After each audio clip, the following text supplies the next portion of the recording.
I thought she could humiliate me again. But this year, I finally fought back. Her smile vanished when I spoke the truth. The entire table fell silent, and Grandma's hands began to tremble because my secret changed everything. I never imagined that a single sentence, spoken across a glittering Christmas table, could shatter me more than years of quiet insults ever did. But that's exactly what happened last year when my grandmother leaned forward, dabbed the corner of her lips with a linen napkin, and said loud enough for everyone to hear, "Your sister's baby shower was just perfect. Now when will it be your turn to start a family?" The fork in my hand froze midair. My face burned. The entire room went silent, just for a second, before laughter and murmurs filled the air. My mom chuckled nervously, my dad cleared his throat, and my sister, glowing in her pregnancy dress, smirked in victory. I forced a smile, but my insides twisted. They didn't know. They couldn't know. And yet my grandmother's words pierced right through the secret I'd been burying for months.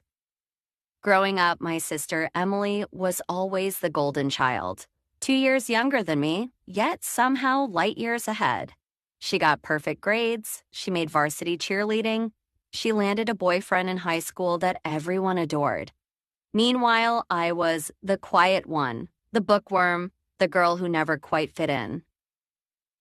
I used to think that once we grew older, the comparison would fade. I thought adulthood would level the playing field, but it didn't.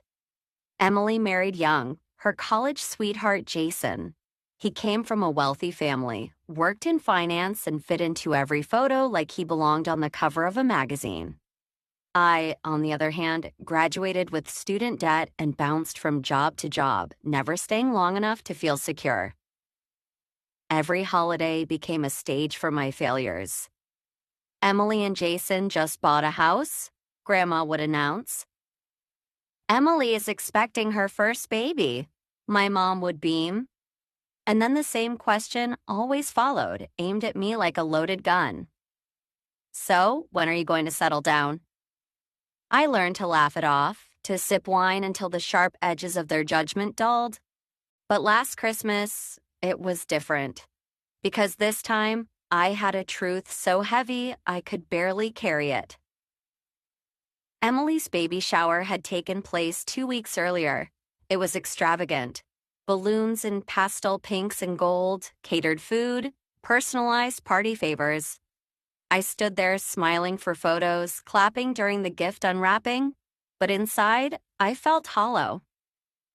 Because while everyone celebrated her new beginning, I was silently grieving a loss no one knew about.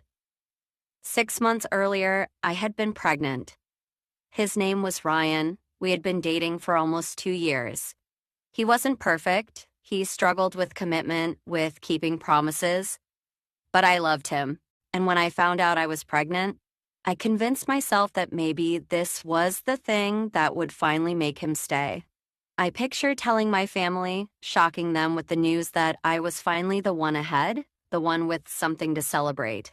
For once, Emily wouldn't be the star. But life doesn't work like that. When I told Ryan, he froze. His eyes darted everywhere but mine. "Are you sure?" he asked, as if I didn't know my own body. "I'm sure," I whispered. My hands trembled, but I smiled anyway. "We can make this work, Ryan. We'll figure it out." But he didn't smile. He pulled back. He stopped calling as often. He made excuses not to see me. And 2 weeks later, he ended things. Through a text message. "I'm sorry. I'm not ready to be a dad. You'll be better off without me." "Better off," I cried until my body shook. I screamed into my pillow. And then I stopped telling anyone. Not my friends, not my parents, not Emily. I carried the secret alone. 2 months later, I miscarried. I'll never forget sitting in the sterile doctor's office, clutching the paper gown around me, listening to the words that broke me all over again. "I'm sorry, there's no heartbeat." I went home that day, crawled under my blanket, and stared at the ceiling for hours. My phone buzzed with family group texts filled with Emily's pregnancy updates. I couldn't bring myself to respond. From that day on, every smile I forced at family events felt like a betrayal of the truth I carried. So, when Grandma asked me that question at Christmas dinner, when she compared me once again to my perfect little sister, something inside me cracked. I set my fork down slowly, my hands trembling. My entire family was watching me now. My mom, my dad, Emily with her smug grin, Jason with his arm draped around her chair. I took a deep breath. I did start a family, I said quietly. The room went silent. My words hung in the air like smoke. Grandma blinked, confused.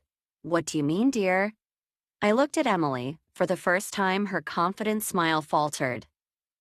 I was pregnant, I whispered, my voice breaking. 6 months ago, but I lost the baby. Gasps echoed around the table. My mom's hand flew to her mouth. My dad's face paled. Emily's eyes darted away, and Jason shifted uncomfortably in his chair. The silence was unbearable. My chest ached. Tears blurred my vision. I expected someone to speak, to comfort me, to at least say something. But then Grandma did the unthinkable. She shook her head slowly, clucked her tongue, and said, "Well, maybe it wasn't meant to be. You need to stop dwelling on things and focus on moving forward. Emily is proof that when the time is right, it will happen." I felt like I had been slapped. My mom started murmuring something about faith, about God's timing. My dad awkwardly cleared his throat and raised his glass for a toast. Emily plastered on her fake sympathetic face and said, "I'm so sorry, sis, but maybe Grandma's right. Maybe this just wasn't your path." The walls closed in on me. Betrayal, silence, tears behind closed doors. I pushed my chair back, the legs screeching against the hardwood floor.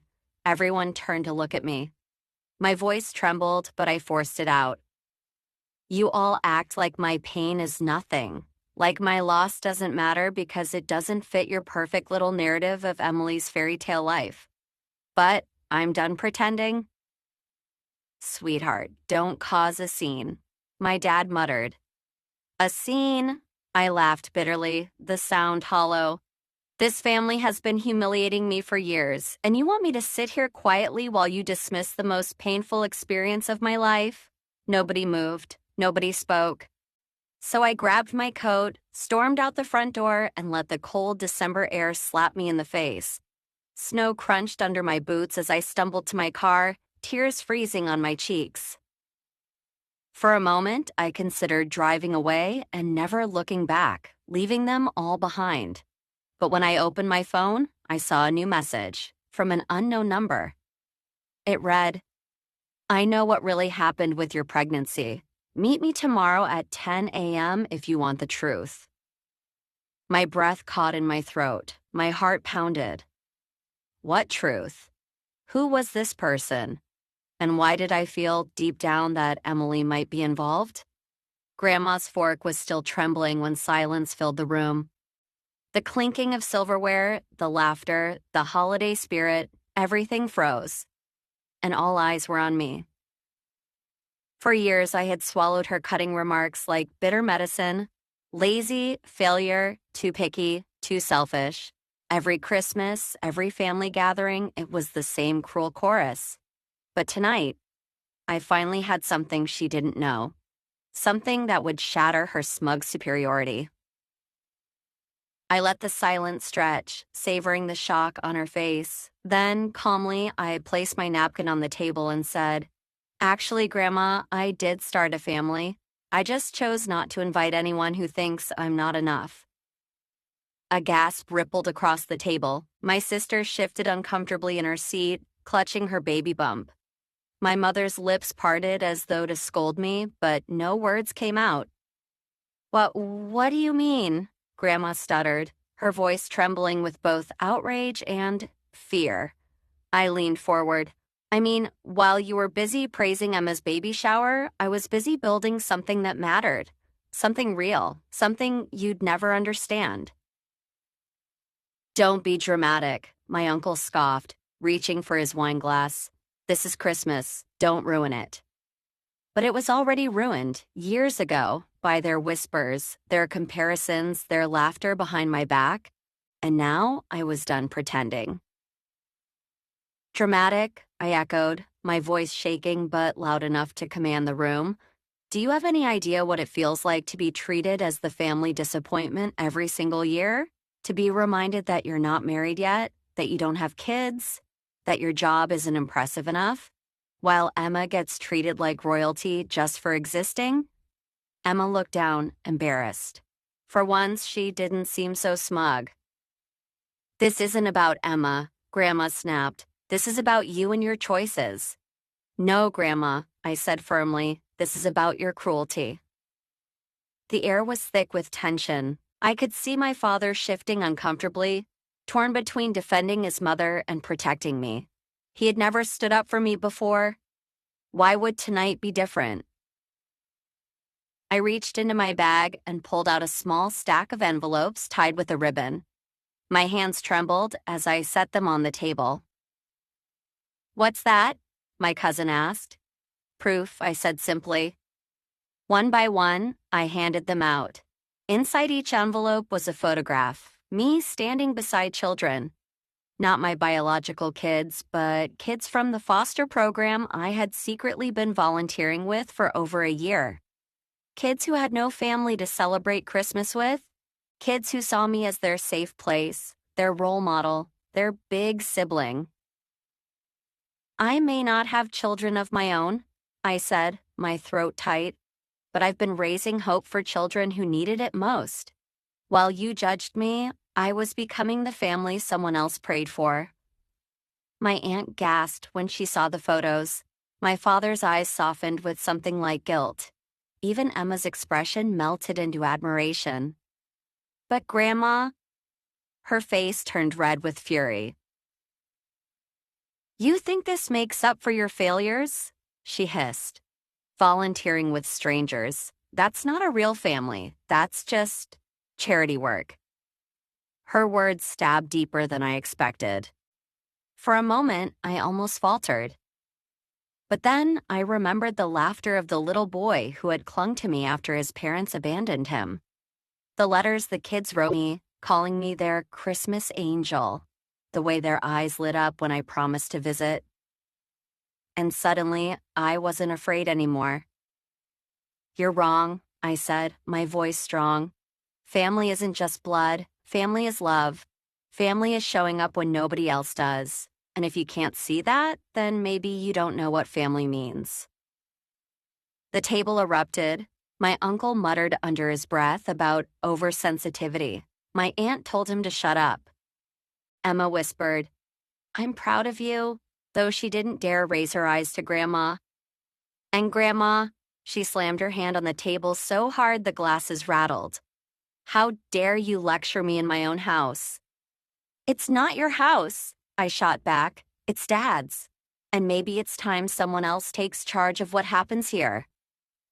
The room went silent again. My father looked at me, then at his mother.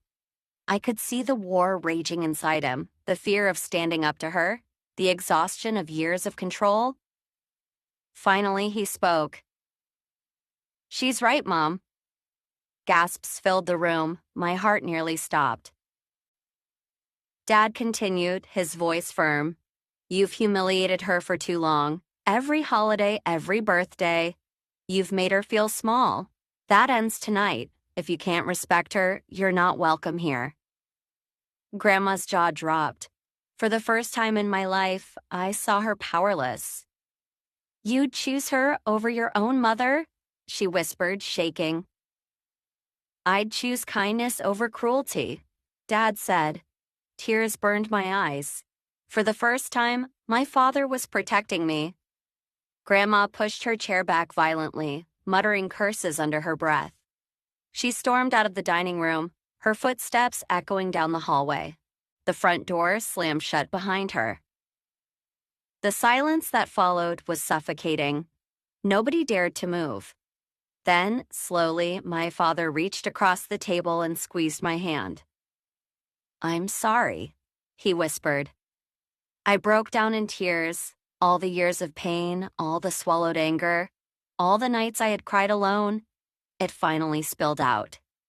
My mother rubbed my back gently. Emma leaned over and hugged me. Even my uncle, who had scoffed earlier, mumbled something like, "You're stronger than any of us." For the first time, I wasn't invisible. I was seen.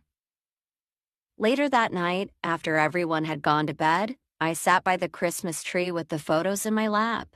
The twinkling lights reflected off the glossy paper. I thought about the kids waiting for me at the shelter, how they would scream with joy when I arrived tomorrow with gifts I had saved up for all year, how they would hug me so tightly I could barely breathe.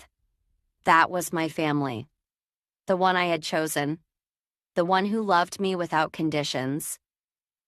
And no matter what Grandma thought, that was enough, more than enough. The next morning, as I prepared to leave, the doorbell rang. I opened it to find Grandma standing there, her eyes red from crying.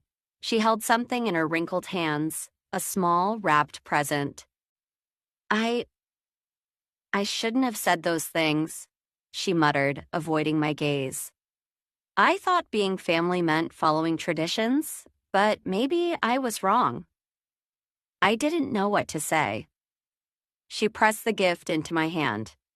"It's not much, but maybe you could give it to one of those kids.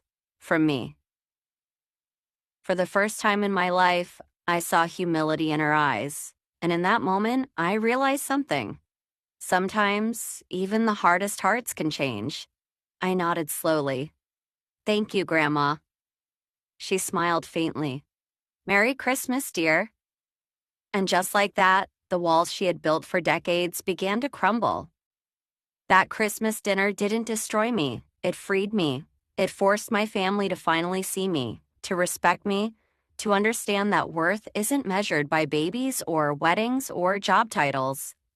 It's measured by love, by the people you lift up, by the family you create with your own hands. Maybe, just maybe, it even gave Grandma a second chance.